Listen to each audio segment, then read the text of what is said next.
ఓం శ్రీ సాయినాథాయ నమః. అందరికీ నమస్కారం. ఈరోజు బాబా గారు నా నోటి వెమ్మట తన భక్తులకి ఓ సందేశాన్ని చెప్పాలనుకుంటున్నారు. ఏంటో చూద్దాం.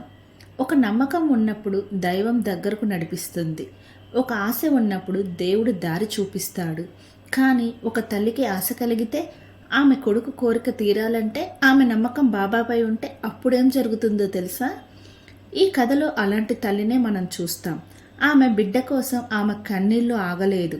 కానీ ఆమె నమ్మకం మాత్రం ఒక్క నిమిషం కూడా చలించలేదు. ఆమె బాబా గారిని ఏం అడుగుతుందంటే పేదరికం నుంచి బయటపడాలని కాదు, ధనవంతురాలు కావాలని కాదు. ఆమె కోరిక ఒక్కటే, నా కొడుకు మంచి మార్గం దొరకాలి బాబా అని మాత్రమే ఆ బాబా గారిని అడుగుతుంది.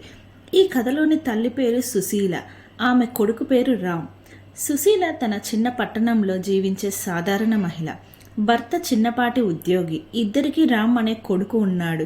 చిన్ననాటి నుంచి బాగా చదువుతాడు. కానీ పెద్దయ్యే కొద్దీ వేషాలు మారాయి. చెడ్డ స్నేహితులు, రాత్రింబగళ్ళు బయట తిరగడం, ఇంట్లో ఎవరి మాట వినడం లేదు. ఇరుగు పొరుగు వారు నీ కొడుకుని ఎందుకు అలా గాలికి వదిలేశారు అని తల్లిదండ్రులపై వేలెత్తి చూపేవారు. అయితే సుశీలమ్మ మాత్రం ఓ మాట చెప్పేది, నాకు నమ్మకం ఉంది, నా బాబా వాడిని మారుస్తాడు. ఒక్కరోజు బాబా వాడి మనసును చెలింపజేస్తాడు.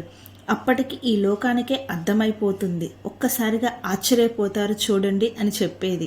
ఒకరోజు రామ్ ఇంట్లో గొడవ చేసి ఇంట్లో నుంచి వెళ్ళిపోయి ఆ తల్లి మనసును బాధపడే విధంగా చేస్తాడు. సుశీలమ్మ తట్టుకోలేక నిశ్శబ్దంగా ఏడుస్తూ తన పక్కింటి మహిళ దగ్గరికి వెళ్ళింది. ఆమె ఒక షిరిడీ భక్తురాలు. ఆమె చెప్పింది, అక్క, బాబా దగ్గరకు ఒక్కసారి వెళ్ళండి. బాబా షిరిడీలో ఉన్నారు, కానీ మన హృదయంలో కూడా ఉంటారు. శ్రద్ధ సవూరితో ఉండండి, అంతే చాలు. ఆ మాటలు విన్న ఆమె సుశీలమ్మ వెంటనే ఇంటికి రాగానే దర్శనం టికెట్స్ షిరిడీకి బుక్ చేసుకుంది. 10 రోజుల తర్వాత షిరిడీ వెళ్ళింది. అక్కడ 3 రోజులు హోటల్లో ఉంది.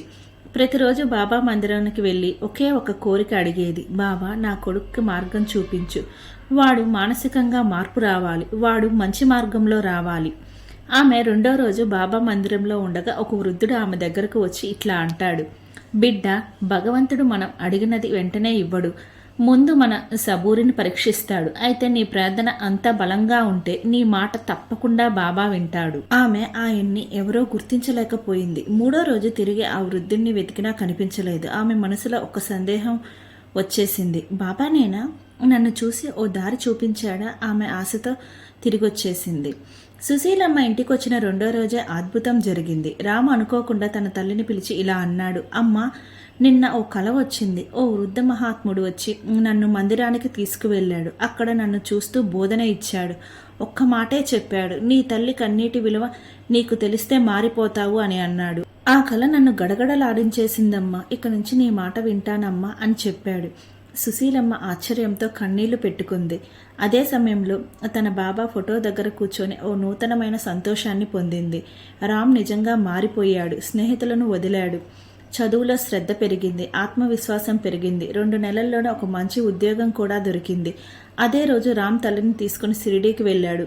అక్కడ తల్లి చెప్పింది, బాబా, ఇప్పుడు నాకు తెలిసింది నువ్వు ఎలా మనసుల్ని మారుస్తావు. నీ వంటి గురువు ఉంటే భక్తుల జీవితం మారాల్సిందే అని చెప్తుంది. ఈ కథలో బాబా సందేశం ఏమిటంటే, తల్లి ప్రార్థనలో ఆ దేవుడే ఉంటాడు. శ్రద్ధ సబూరితో బాబాని నమ్మితే అసాధ్యమైనది సాధ్యమవుతుంది. బాబా మార్గాన్ని అనుసరించండి, మీరు కోరుకున్న దానికన్నా ఎక్కువ దొరుకుతుంది. ఒక తల్లి, ఓ సాధారణ పేద మహిళ, తన నమ్మకంతో ఒక అద్భుతాన్ని సాధించింది. ఆమె కొడుకు జీవితం మారిపోయింది. కారణం ఒక్కటే, బాబాపై నమ్మకం, నిరీక్షణ, ప్రేమ. ఇదే బాబా సందేశం. మీరు కూడా మీ జీవితం మారాలని అనుకుంటే ముందు మీరు మారండి, బాబా మార్గం అనుసరించండి, మిగతాదంతా ఆయన చూసుకుంటారు. మీ జీవితంలో ఎవరైనా మారాలి అనుకుంటున్నారా? అయితే మొదట మీరు మారండి, బాబాపై నమ్మకంతో ముందుకెళ్ళండి. ఈ కథను షేర్ చేయండి. ఈ సందేశం మరొక తల్లికి ఆశను ఇస్తుంది. తెలుసుకున్నారు కదా ఈ రోజుటి బాబా సందేశాన్ని. ఇటువంటి సందేశాలు ఇంకా మన ఛానల్లో వస్తూనే ఉంటాయి.